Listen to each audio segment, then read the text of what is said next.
Welcome to the first proper episode of What's Your Opinion, or at least that's the name for now. Now, this first episode, I'm still going to be working out exactly how we're going to do this. I think the next one, based on, what I'm asking you to talk about, is going to be a little bit better. But this one is still an interesting one. I wanted to start it like this, where it's a true just what is your opinion type video. So last week I asked for opinions on the whole Odell Beckham versus Tom Brady thing, and in case anybody's managed to miss that somehow, quick sum up: in a week 13 win over the Bills, Tom Brady misses an open throw, goes back to the sideline, has an argument with Josh McDaniels, and basically the general opinion was, it's Tom Brady, it's nothing, it doesn't matter. So then Odell Beckham Jr. comes up on social media and says, hey, wait a second, if this was me, the story would be completely differently.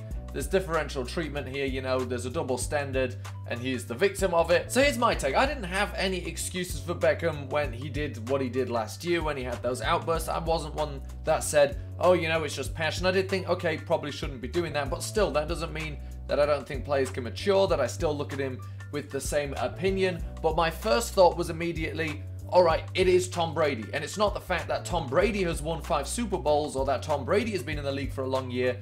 Since 2001, except for 3 years, Tom Brady and Josh McDaniels have been on the Patriots together the entire time. Tom Brady was at the Patriots for 1 year without Josh McDaniels, and then for the rest of his NFL career, both of their NFL careers, except for 4 years. And that is where I think the difference is. If two guys that have been together basically on the same team for 15 plus years have an argument on the sideline, sure, they shouldn't be having an argument on the sideline, but it's different to if, Odell Beckham Jr. has been in the league for 3-4 years at that point, is exploding on the sideline. I think there is a difference, and it's nothing to do with Tom Brady's stature. It's to do with the fact he was arguing with a guy he's been working with a very long time for, and there's underlying respect and trust for each other there, and that it is, as might not be, I'm not going to title their relationship, but it's more like two friends, in the heat of a moment going off on each other because one's telling the other one what he already knows. But that was just my opinion. So let's take a look at what other people had to say. So SlickNick64 said, I don't think Odell is right. He has outbursts every other game while Brady had only one outburst. Now, of course, Brady has had more in the past, but the point still stands. He had this one single occasion where then Odell Beckham, I think, tried to find a chance to go, hey, look, here's somebody doing the same as me. Obviously then went back to find more stuff.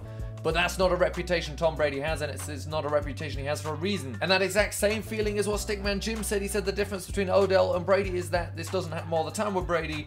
But he even says it usually happens once a year. So this is a guy recognizing, Tom Brady hasn't only ever had a single outburst on the sideline against a coach, but it really doesn't happen very often. For Odell Beckham Jr., it feels like it was a lot more regular. Now, of course, that is an unfair representation of Odell Beckham Jr.'s behavior. He's not literally having an outburst every other game, but it's been a little bit more regular than it has been for Tom Brady, who, the last one I could think about was the one against Bill O'Brien a few years ago, and that's obviously one that was talked about at the time as well. And then Curty Bean says, although many fans don't like the idea of certain players being treated differently because of their reputation, it really works when Vontaze Burfict does anything slightly out of line. He always gets an ejection or suspension or fine because of his reputation. When Gronk jumped on one of the Bills' cornerbacks, he was only given a 1-game ban. And the thing there is as well, Vontaze Burfict is then a repeat offender, right? So Vontaze Burfict has done this multiple times, and you can only assume, and that's nothing against the player, it's the type of player he is, although of course, unnecessary roughness is unnecessary. He's going to probably do stuff like that again. With Rob Gronkowski, this is like a first-time offense. So you give him a 1-game ban, and then if he keeps doing it, you can bet that he will start seeing similar treatment to Vontaze Burfict. So why is it fair for Rob Gronkowski, one time losing his cool, to get a similar suspension to what Vontaze Burfict would get after having done it 8 times or so? And I guess the principle carries over there to, why should everybody now say, oh no, look, Tom Brady and his coaches have had a falling out, when this is once in, however many years since the last one, because we won't pretend this never happened. Compared to Odell Beckham, he's had one, and then he had another one, and then he had another one. There is a difference there, and that's why people treat it differently, I guess, is what Curty Bean is trying to say, and if not, that's what I'm saying now. So Tim Lediero says 2 things. One, it's immaturity versus basically pure passion, and I do agree with that in a way. Now, I'm not trying to, thump on Odell Beckham Jr. He's a young player. Immaturity doesn't have to mean immaturity compared to everybody else his age. It just means immaturity compared to the mature nature of Tom Brady's career per se. I will say that in this context. So I think it is a little bit of immaturity of, you know, for Tom Brady, it seems to be that explosion of passion as opposed to Odell Beckham Jr. really just being, you know, frustrated on the sideline. That's the difference.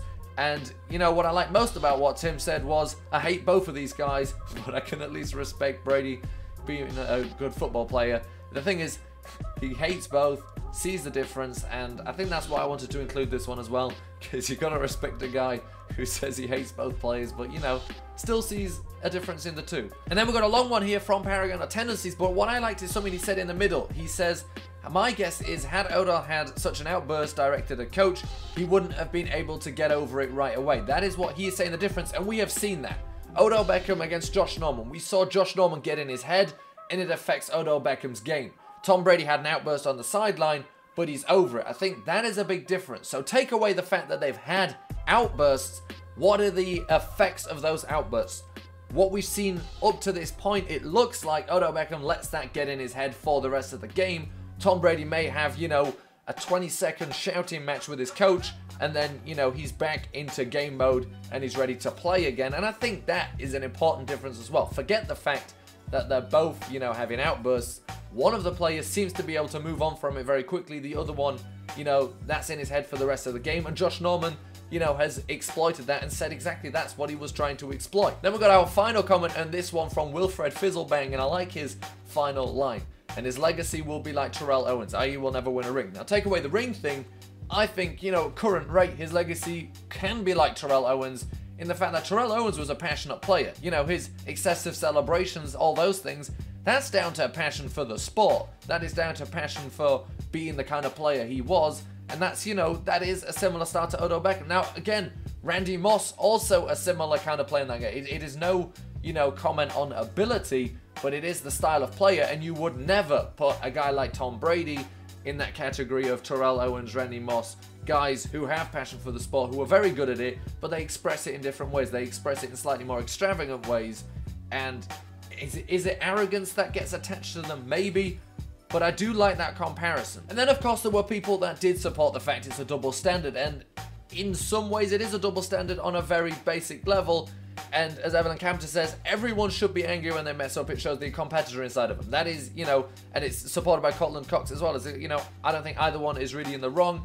Everybody gets mad playing sports, and to say it's okay for one person to get mad because they don't do it as often or they've been in the league longer, you can't say that and then say this guy shouldn't get mad because he should know better, or, you know, oh, he's just doing that because he's young. At the end of the day, as, you know, these people have said, as we know, you're gonna get mad. You want to do better, and explosions of passion, of anger, of whatever are going to happen when you want to be the best you can be, and sometimes it doesn't work out that way, I guess, is the point here. And that is the sentiment here. There's no denying that experience definitely plays a role in how people look at their respective outbursts, but I feel it's wrong to excuse Brady on the excuses like, oh, he has 5 Super Bowls rings. That doesn't excuse the outburst. And that's what I said at the beginning, right? The only way I would excuse it is that he and Josh McDaniels have gone through all that together. If it was a newer coach that had just turned up, I would think, no, that is an actual, just genuine outburst at the coach because he's the coach, rather than this is, you know, guy he's seen in the corridor, in the meeting rooms, everywhere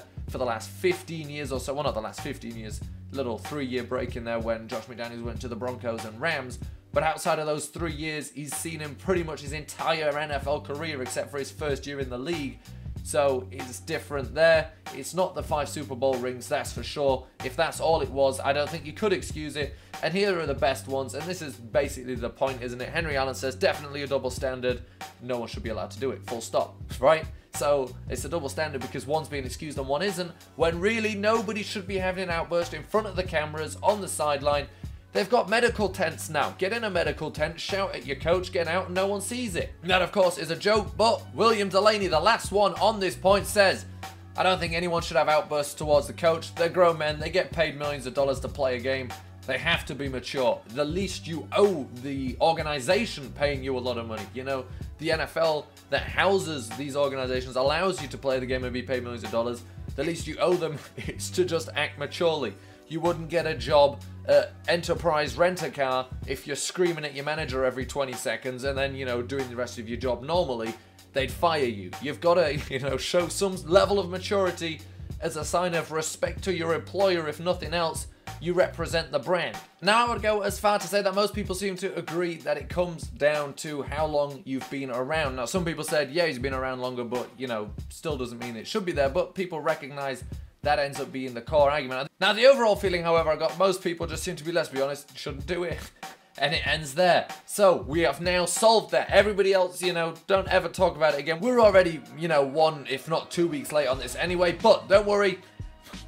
Beardmohbox channel here on YouTube has solved this issue. Get it out of here. So I have another question for you this time, and this is how it works. So I always see the best in players. I am an eternal optimist. I always thought RG3 was capable of a comeback. I still think Adrian Peterson can lead the league in rushing yards next year. I still think he is capable of that. I believe in players till the very cold, bitter end. Now, I am wondering, are there any players like that that you have ever supported when they're down, when they're not what they used to be? Say, Darrelle Revis, when he went to the Tampa Bay Buccaneers. Was there anyone who was like, no, Darrelle Revis is that guy, and then he goes to the Patriots and was that guy?